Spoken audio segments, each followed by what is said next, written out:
Yeah, okay, I've got the money to pay for it, no problem. I'm doing that. Lap times are just starting to drop now. We're seeing low 23s, where yesterday on new rubber they were down in the 22s, but early on, well, so far this session, on first 3 laps, we've been well into the high 24s and above.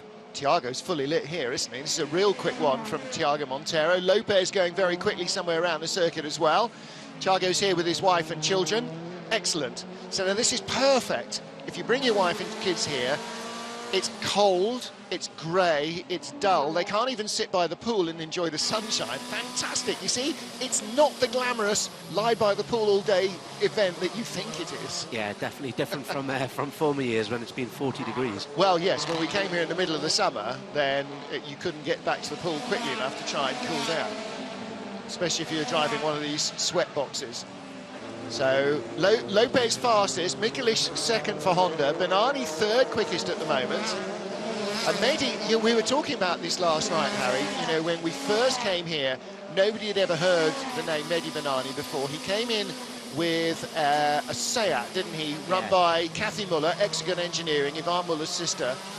And he was just spectacularly good. Nobody had ever heard of him, had no expectations, and I'm sure he didn't. At that stage, he'd only done a handful of Formula Renault races and, you know, maybe a dozen races in various saloons, half a Renault Clio season, that sort of thing. Yeah. No really major experience, but just came in and was really quite competitive in not, you know, a European Clio Cup field, a World Championship field. I thought that was, and especially on, you know, a street circuit, how intimidating is that? It was the petrol Seat. It was when we first started to see the diesel Seats kind of taking the mantle and running away with everything, and he was up there running with the diesels in a lowly little TFSI. And see how he's hanging on to the back of Yvonne Muller as well. Now, of course, coming in here, he, in the 10 paces between the back of the truck and the garage, there will be 175 people desperately looking to talk to Mehdi and get an autograph and everything. So he's got all that pressure to deal with. You know, last night, the big reception and everything, he was, of course, the star. The whole thing here, it's like Norby Mania that we're used to seeing, but he's that same thing here. You know, they don't have a whole host of middle distance runner stars now. He is the biggest sportsman in the country. And, you know, we try to explain this about Norby. You know, it's as if David Beckham and the Queen and David Bowie and Freddie Mercury and One Direction were all the same person. It's that sort of an impact. Well, Bernani's got that sort of... God, I didn't notice that bump. Yeah. We obviously weren't going quickly enough there. There's 2 big ones on the turn-in, but that's Montero's just put the second fastest lap of the session in. Just behind Mikulich as well, obviously in the Honda as well into the 22s now, so we're getting back down to the territory where we were yesterday. Obviously this will be on, it won't be on new rubber, they were on new rubber yesterday. Citroen saying that they feel it's going to be a mid-20s lap, and we also spoke to Carnell, who thinks it's going to be a 19, so it'll be interesting to see exactly where we end up with that. You see, the track will evolve, it'll rubber in, as long as it doesn't rain again too much overnight, it will rubber in, it'll get a little less dirty and maybe a little more grippy.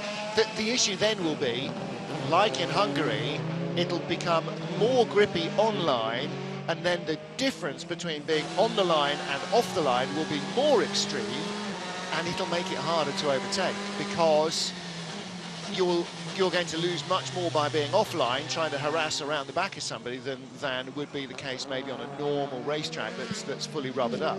Yeah, I think overtaking is going to be very, very difficult around here, isn't it? There's no real obvious positions where you can put an outbraking manoeuvre in. With the previous incarnation of this, with the 2 big chicanes down the back straight, that gave you plenty of opportunity to try and get a run on someone. And also there was quite a lot of towing. You know, it was really important to get a tow. It was about 0.4 of a second difference last year between someone having a tow and not having a tow. And that's the difference between making it possible to overtake and something like this, where you've got a lot of changes of direction as well, which makes it quite hard.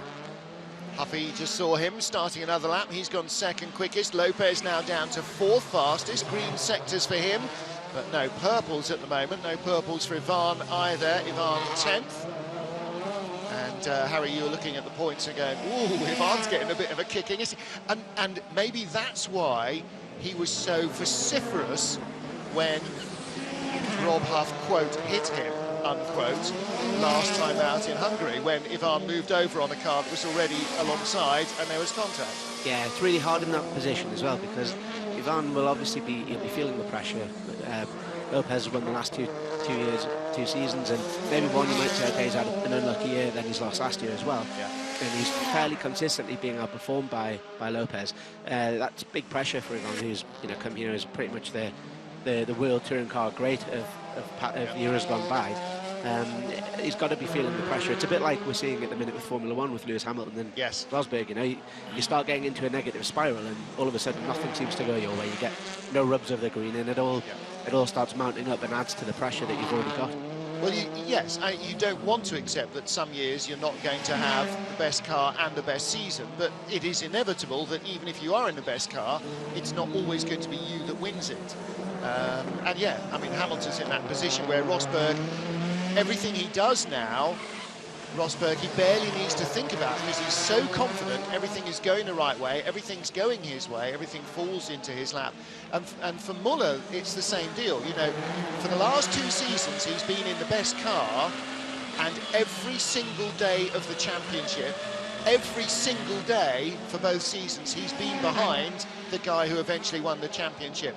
And this year, every single day of the championship, he has been behind Lopez for the 3rd straight year. And Ivan's not doing much wrong, but he is now 50 points behind. That's an entire race weekend behind, which means he has to take more chances, push harder against Lopez, who's already taking as many chances as he can and pushing hard. So you're in a big hole, and you've got to keep digging, and it becomes more and more of a strain on the driver's nerves all the time. And so when he does get into contact with somebody, it's not always because he's driving naturally, it's because he's trying to force something to happen, and that's always where decisions go wrong, where it's not instinctive. When you're trying to force something to change, that's where it all goes wrong. Honda's really starting to find their feet now. Montero just put a 22.3 in, Huffy on a 22.4, Michelin's on a 22.5, then Lopez next down the road on a 22.6. So it's going to be mega close, whatever we see. But and then Katzberg and Tarquini. So again, we're seeing that the Lada has got a decent chassis, and the traction problems that benighted it for the last couple of seasons are not so bad. Now, that was a great indication of how close up against that inside wall you get in that final corner, that little left-right sequence, because you saw Vaulkhard take that inside curve and it jumped a foot across the road. Yeah, it's pretty aggressive, that curve, I think, on the inside there. It can throw you out over that stuff on the outside as well. But it's where the suspension is going to come into play here. It's always been, sorry, I keep going on about the old track, but the old track used to be really important for suspension as well, with the runoff and the curbs. Yep. It was all about having effective curb strikes. We've still got that there on that corner. Now that is the only chicane we've got now. We used to have 3 chicanes as well as the hairpin. Now we've got a couple, more tighter turns. We've got 1, 2, 3, 4 hairpins basically, but only the 1 chicane. And actually, that's not a bad chicane. It's more of a really tight corner and then an open corner after it. It's a bit more like the bus stop is at Spa now. Ekblom's going quite well too as well in the Volvo, up in 7th. Yeah. Just behind Tarquini. That's not a bad effort. And had a Volante, had a Bernani, Chilton, also Muller. There's Ekblom just going through shot. John Philippi is currently 17th behind Gregoire de Moustier. Ferenc Fischer out in the Zengo Motorsport Honda. The second car is not here, and yet to see John Bryant Meisner and Mika Racing appear at a racetrack. They have informed the FIA that they are not going to be here this weekend. So if they turn up at the Nordschleife, I think that is the target also, that Zoltán Zengo is hoping to have an engine from Mugen for Norbert Nudge to complete their 2-car team. Lopez on a lap here. That camera angle from the front splitter there is a real good indicator as to how bumpy it is around here, but just put P2 time in of 22.4. And you can see also, when you get the high shot of the corners, you can just see where all the bumps are, because they're covered in black rubber, where, you lock up a little after, or the tyre locks up as it loses grip in a depression and then hits the top of the bump. Well, you can see again there. Yeah. Tomo comes out the final corner, you can see where the wheels chatter. These cars have got so much torque as well. It's all about getting that power down onto the road without any wheel spin, and that's a thing that we know that the Hondas are very, very strong at. They've got a really good system on the turbo and how the lag comes in, and one of the reasons why we're seeing them doing so well around here. Well, that and the fact that it's a relatively short, a slightly shorter wheelbase than the CLEZ, and actually probably than the Chevrolet Cruze as well. Where Honda loses out is on the longer, faster stuff. So when you get to Shanghai, the hatchback aerodynamics, so Björk just overcooking it. That's down the end, turn 7 and 8. Just overcooking it. That's the sort of almost where the first chicane was on the old front straight, just before the first chicane. And then coming back, this is now on what used to be the old back straight.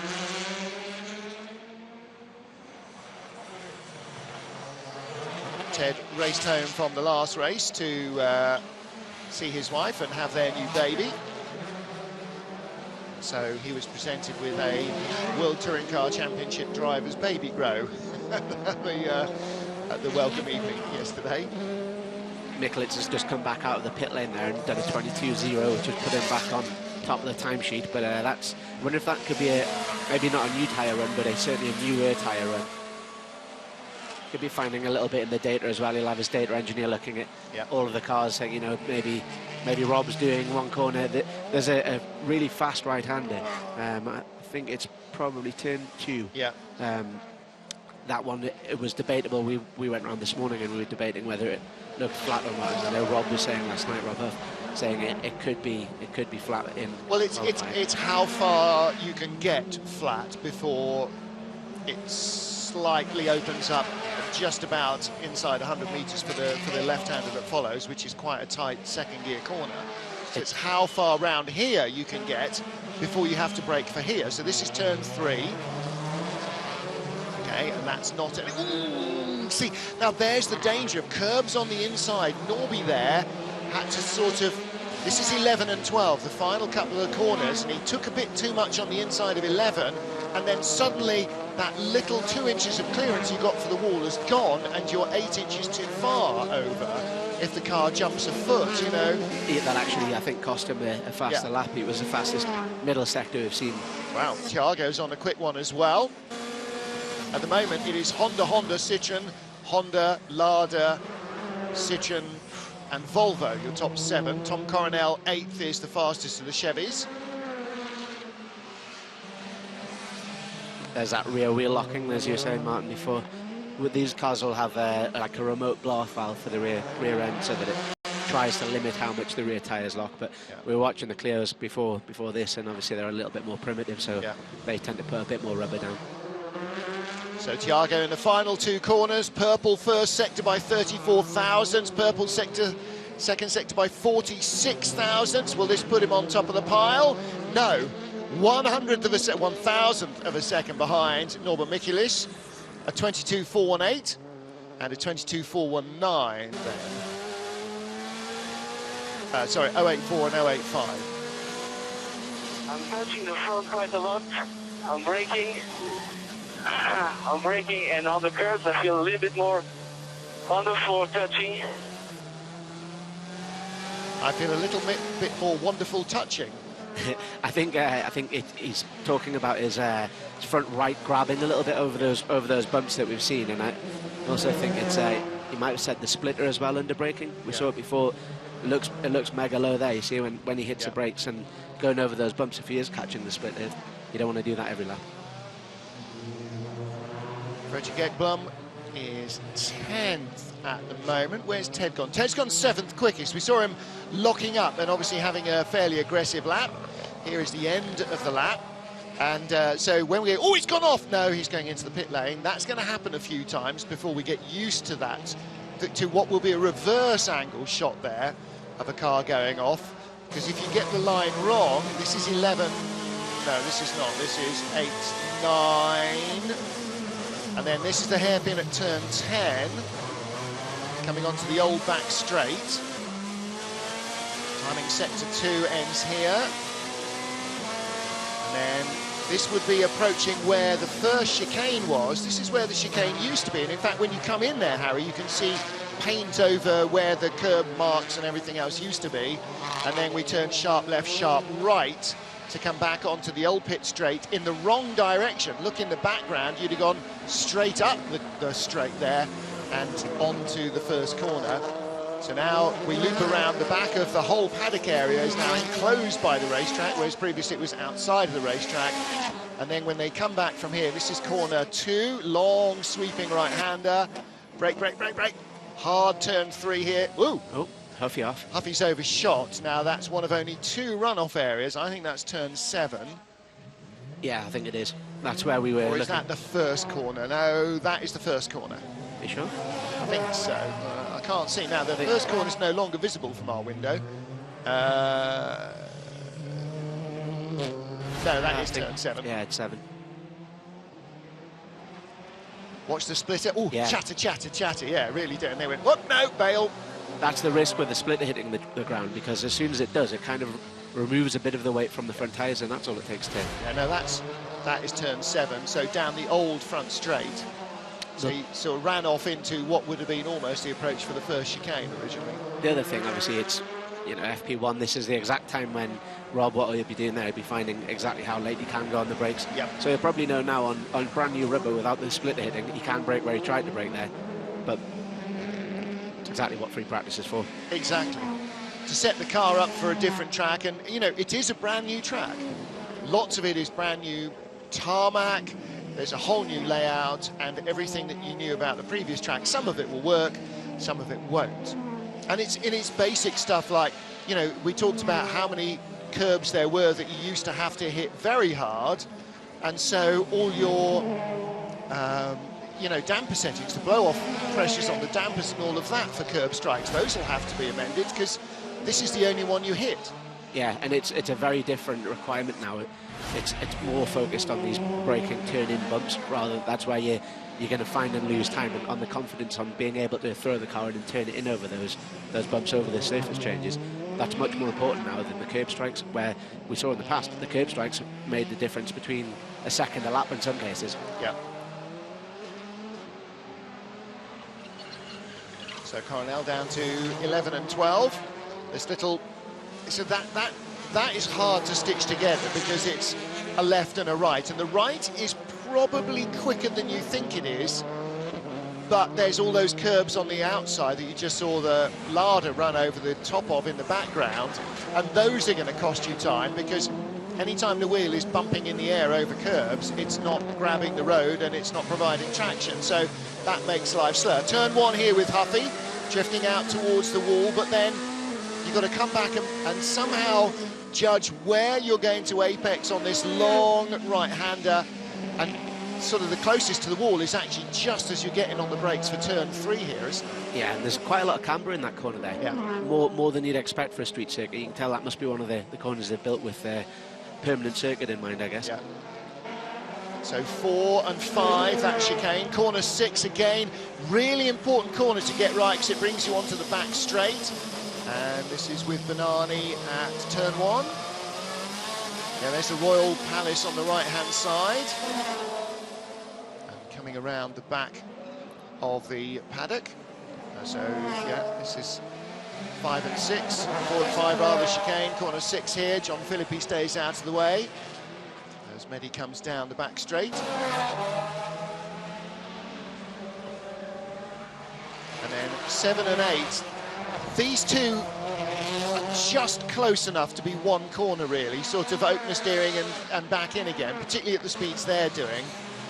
And then there's a sort of long right-hand bend into this corner 10 onto the old back straight. That's really quite sharp as well. Yeah, braking for 10 is going to be all important. You know, that's going to be a kind of, is it second, is it first? Yeah, kind of corner. It's a very similar layout to the old circuit where we saw the big crashes happening quite a lot. An unsighted, fast sweeping, that was a left-hander, but into a right, which then went left again. But it's a very similar layout of corner where you can't see the braking area is totally unsighted. You're off camber, you're turning the other way, and difficult. That's where we're seeing a lot of the rear wheels locking up. And of course, the other thing, which we don't see even from that camera angle, well, from the high cameras you go, well, we can see all the way around the corner, we can see where the car is. Of course, the drivers can't, even in a road car.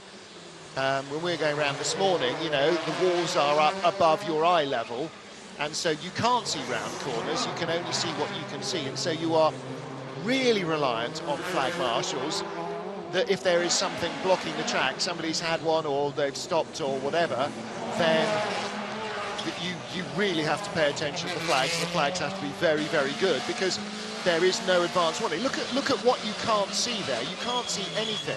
And that's a high camera point, you know, it's much higher than where the driver's sat. That's on the top of the roof, and the driver's eye line will be, a foot below. Yeah. You can see the camera on the top left. Look how low Ted Bjerke is. He can barely see out over the bonnet. You know, I always say it looks like some granny in Florida sitting way down in the car. Yeah, genuinely, from that driving position, you can't see over the top of the steering wheel. You know, you're not looking at the bonnet. You can't see. He won't be able to see any blue from where he's sat. Yeah. And you can see, if you look at his head relative to the height of the arm co. I mean, they will put the seat up for street circuits. Some drivers like to be a little bit higher for street circuits, just for that exact reason. Yeah. You're looking down a little bit more on it, but you still, there's a limit, and there's an argument to have with your engineer as to how high you can go. And because they'll complain about the balance of the car, and in the end you want performance, and you're just going to have to suck it up, buttercup, and get on with it a bit. Yeah, you look at Debussy, for example. He looks relatively high in his car.